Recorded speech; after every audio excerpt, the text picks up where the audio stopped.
Of all the 12 apostles, none traveled further from Jerusalem than Thomas. While Peter went to Rome, and John stayed in Ephesus, and James died in Jerusalem itself, Thomas kept going east. He crossed the empire of Persia. He passed through the mountains. He walked through desert. And by early Christian tradition, he arrived in India, on the Malabar Coast, in what is today Kerala, sometime around AD 52. There he preached the gospel, established churches, made converts among Hindu Brahmin families, planted 7 communities that still bear his name, and died a martyr on St. Thomas Mount, near Chennai, around AD 72. 2,000 years later, the Christians of Kerala still call themselves St. Thomas Christians. Their liturgy, their traditions, their genealogies, and their oldest church buildings all trace back to the apostle who dared to travel the furthest with the gospel. In this 3rd episode of our new series on the deaths of the apostles and the great mysteries of the Bible, we are going to walk through what the Bible tells us about Thomas, what early Christian tradition preserves about his mission to India, and finish with what his extraordinary journey teaches us today. Let us begin by remembering who Thomas was. His Aramaic name was Toma, meaning twin. His Greek name was Didymus, also meaning twin. John's Gospel calls him Thomas, called the twin. We do not know who his twin was. That mystery has never been solved. Thomas was one of the 12, personally chosen by Jesus. In John's Gospel, we get glimpses of his personality that most other Gospels do not give. He was a man who thought seriously, spoke honestly, and was willing to follow Jesus even into apparent death. In John chapter 11, when Jesus decides to return to Judea despite the danger of arrest, it is Thomas who says to the other disciples, "Let us also go, that we may die with him." This is not the doubt Thomas is remembered for. This is deep loyalty in the face of danger. The famous Doubting Thomas scene comes in John chapter 20. On the evening of Resurrection Day, Jesus appeared to the disciples gathered in the upper room. Thomas was not there. When the other disciples told him they had seen the Lord, Thomas responded with words that have echoed for 2,000 years. "Unless I see in his hands the mark of the nails, and place my finger into the mark of the nails, and place my hand into his side, I will never believe." This is where the phrase, Doubting Thomas, comes from. But notice what Thomas was really doing. He was refusing to believe on second-hand testimony. He wanted first-hand evidence. He would not manufacture faith. He wanted the truth or nothing. 8 days later, Jesus appeared again. This time, Thomas was there. Jesus turned to Thomas and said, "Put your finger here and see my hands, and put out your hand and place it in my side. Do not disbelieve, but believe." Thomas fell down and made the strongest confession of Christ's divinity in the entire gospel, "My Lord and my God." That confession is why Thomas is so important. He did not just say Jesus was risen. He said Jesus was Lord and God. This is the peak of Johannine Christology. This is the moment when the human Jesus is confessed as Yahweh himself. And it was the honest doubter, the one who insisted on evidence, who made the confession. Because when he saw completely. Thomas's doubt actually made his faith stronger. He had physical proof. He knew Jesus was risen. He knew Jesus was God. And that knowledge would carry him on the longest missionary journey of any apostle. Now let us look at what tradition says happened next. The most detailed early source is a document called the Acts of Thomas, written in Syriac around AD 200. This document is not scripture, and some of its details are legendary, but scholars widely agree that it preserves a genuine historical core about Thomas going to India. The Acts of Thomas records that the apostles gathered after Pentecost and cast lots to divide the world for missionary work. India fell to Thomas. Thomas at first refused. He said he could not go. India was too far, too foreign, too dangerous. Then, according to the tradition, Jesus appeared to Thomas and sold him as a slave to a merchant named Haban, who was traveling to India to serve King Gondophares. Thomas was carried east against his will. God had a mission for him that he had refused, so God took him there anyway. Now here is something fascinating. For centuries, Western scholars dismissed the story of King Gondophares as a legend. There was no king by that name in any Western record. Then, in the 19th century, archaeologists discovered ancient coins in northwest India and Afghanistan bearing the name Gondophares. He was a real king, a Parthian ruler who reigned in the 1st century AD, exactly when Thomas would have arrived. The historical detail the Western scholars had dismissed as legend was suddenly confirmed by archaeology. The Acts of Thomas may contain legendary embellishments, but its core historical framework fits real 1st century history. Thomas really could have arrived in the northwest Indian region, ruled by Gondophares around AD 50. From northwest India, Thomas traveled south. Early Kerala tradition, preserved in the oldest local Christian communities, records that Thomas arrived at Muziris, a bustling ancient Roman trade port on the Malabar Coast, in AD 52. Muziris was well documented in Roman and Greek sources as a major spice trading port. Roman merchants traveled there regularly. There would have been Jewish merchants there too, and Thomas would have likely started his ministry among them. From Muziris, Thomas went inland and preached across Kerala. According to tradition, he made converts among the Brahmin families, the highest Hindu caste. This is significant. In a rigid caste society, Brahmins would not easily receive a foreign teacher. That some did suggests Thomas's ministry had real spiritual power and personal integrity.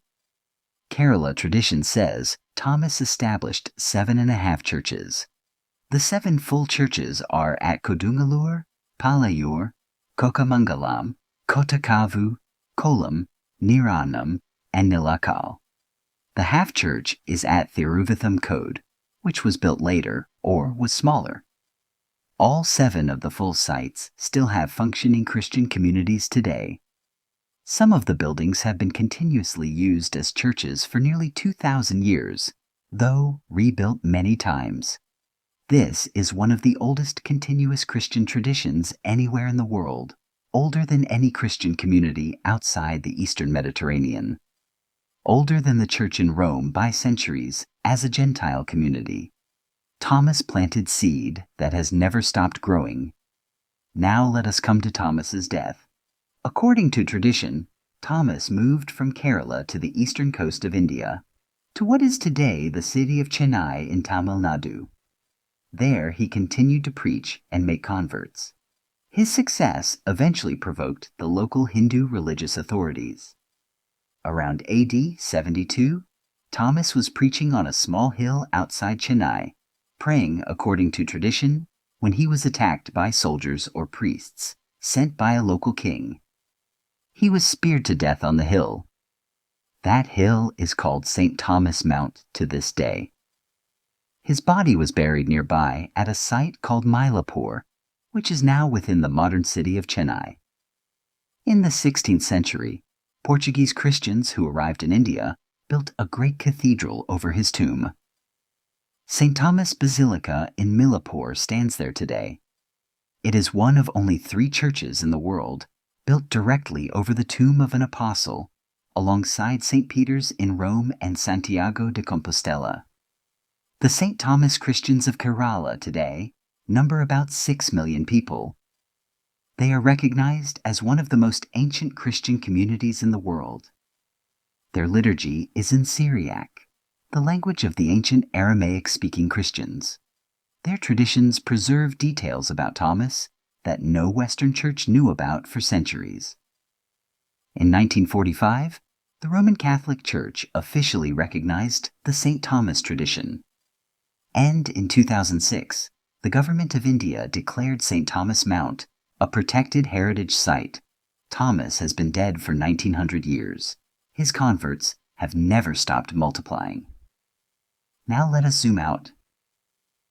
What does the Thomas story teach us? First, it teaches the geographic reach of the earliest Christian mission. Within 20 years of Pentecost, the gospel had reached India, not through slow generational spread, but through the personal missionary journey of one apostle. This tells us the first generation of Christians took the Great Commission with extreme seriousness. They did not wait for institutional support. They did not build strategies. They went. Thomas, according to tradition, went east so far that no Christian mission would reach as far east again for over 1,000 years. He set a standard for reach that few have equaled. Second, it teaches the reality of God's calling. Thomas, according to tradition, did not want to go to India. He resisted. God took him anyway. Sometimes God's mission for us is not what we would choose. Sometimes he carries us where we would not go on our own. Thomas ended up in the place he did not choose, doing the work he was not sure he could do, and dying the death he did not seek. And through that reluctant obedience, he planted a church that has lasted 2,000 years. Sometimes the mission you resist becomes the mission that outlives you. Third, it teaches the honesty of biblical faith. The apostle who most famously doubted was chosen for one of the most demanding missions. Thomas's doubt did not disqualify him. His honesty was actually part of what qualified him. He would not proclaim what he did not believe. He would not compromise. And that same integrity that made him doubt eyewitness testimony until he had seen for himself made him unable to stop preaching once he had seen. If your faith has had honest doubts, take heart. Doubt that presses toward truth is not the enemy of faith. Doubt that seeks answers can become the foundation of unshakable conviction. Thomas is proof. Fourth, the Thomas story is one of the strongest historical arguments for the resurrection. Thomas started as a doubter. Thomas ended as a martyr in India. What happened in between? The risen Jesus appeared to him.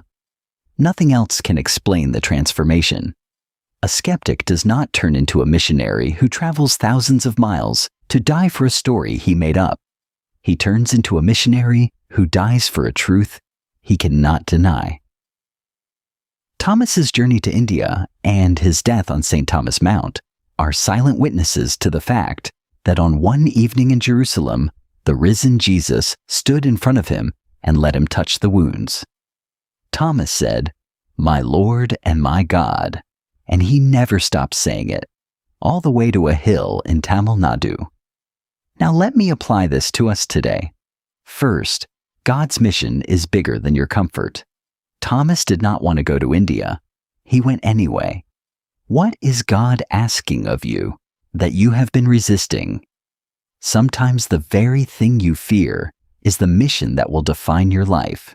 Second, doubt handled honestly leads to deeper faith. Do not hide from your doubts. Bring them to Jesus. He will meet you like he met Thomas. Third, small beginnings can produce lasting fruit. Thomas started with a few converts in Kerala. 2,000 years later, 6 million people still trace their faith to him. Do not despise small beginnings.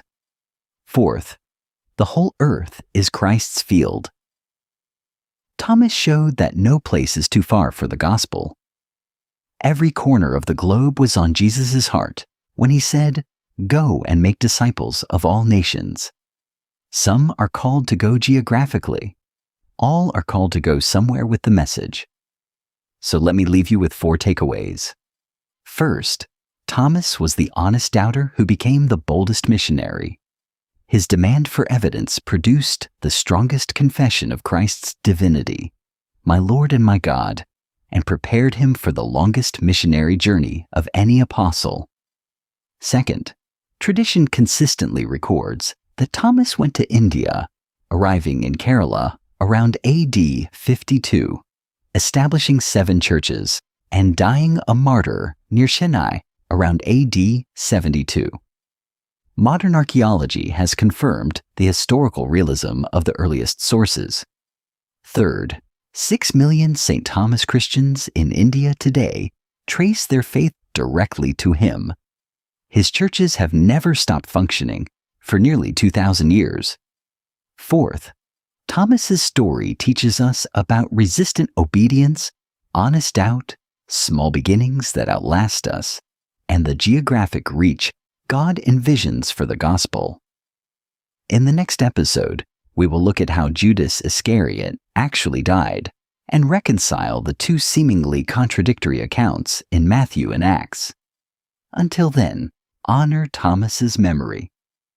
Bring your doubts honestly to Christ, and ask yourself where he might be calling you to go that you have been resisting.